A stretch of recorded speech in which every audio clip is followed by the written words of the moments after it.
We're continuing on some videos on some little things that help us make trading decisions. If you like this kind of video, please make sure to subscribe, like, comment, and share. We'd really appreciate feedback.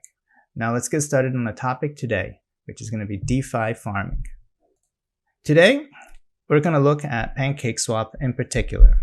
PancakeSwap is a DeFi protocol that is on the Binance Smart Chain or BSC protocol. I've selected this in particular just because transaction costs on the BSC is a lot lower than the Ethereum chain right now. So it does allow smaller investors, a way to get in, because of transaction costs in ERC20, you may not be able to for similar types of pools. Here are some pools and some levels of the APR, which is mostly driven by the staking rewards in Cake, which is what's given when you go into one of these LP pools and then stake the LP tokens in a farm. So some of the APRs that was recently, I think this is as of yesterday, the APRs was about 26% for the USDC, BUSD stablecoin pool. DAI BUSD and USDT BUSD are very similar, even though DAI BUSD exhibits just slightly a higher volatility, giving you a slightly higher chance of impermanent loss versus a USDC BUSD, which is nearly fungible with each other. In a later video, we can go over how we can look at more high yielding or the high APR LP pools. For instance, this Cake BNB LP pool, which if you were to stake it, provides you with an APR nominally of over 100%.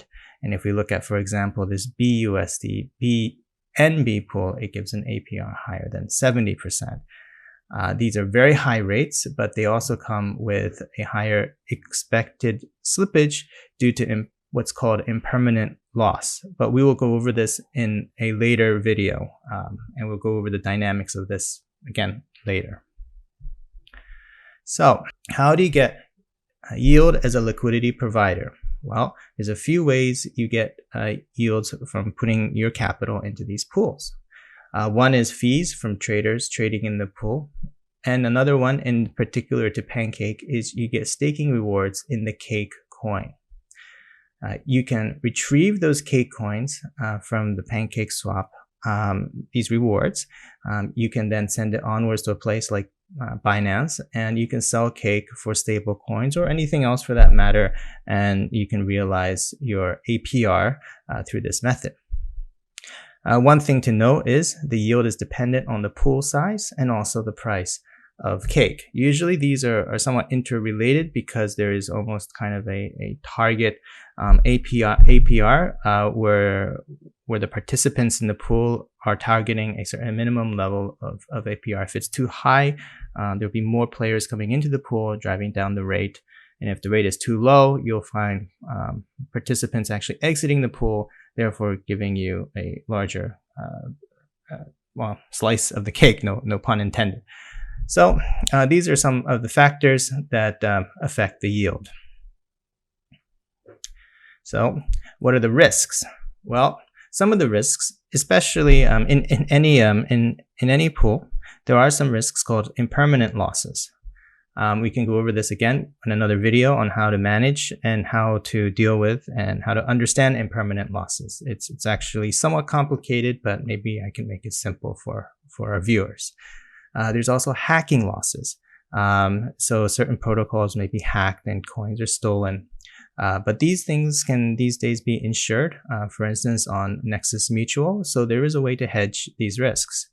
Another risk that we've seen, especially in the ERC20, AMM and liquidity provider and LP pools and DeFi, is that the transaction costs become too high, and it can really reduce your interest and your staking reward realization, because even though you get so much for staking, you have to pay so much for gas, and it really destroys your returns.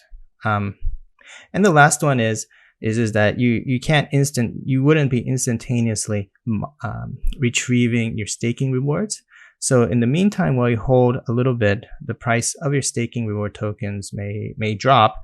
Thus, it can make your rewards seem a lot, well, they would be a lot less than what you originally thought you would get.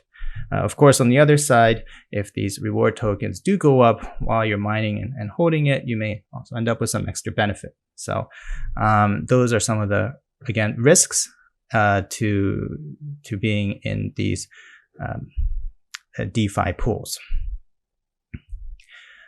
Now, which AMM pools are best? We tend to gravitate towards AMM pools that really give the highest rewards for the lowest risk of impermanent loss. So what we need to actually look at is ones that exhibit the lowest pair volatility between the two, or I guess group tokens within a pool, but then gives out very decent or with high rewards.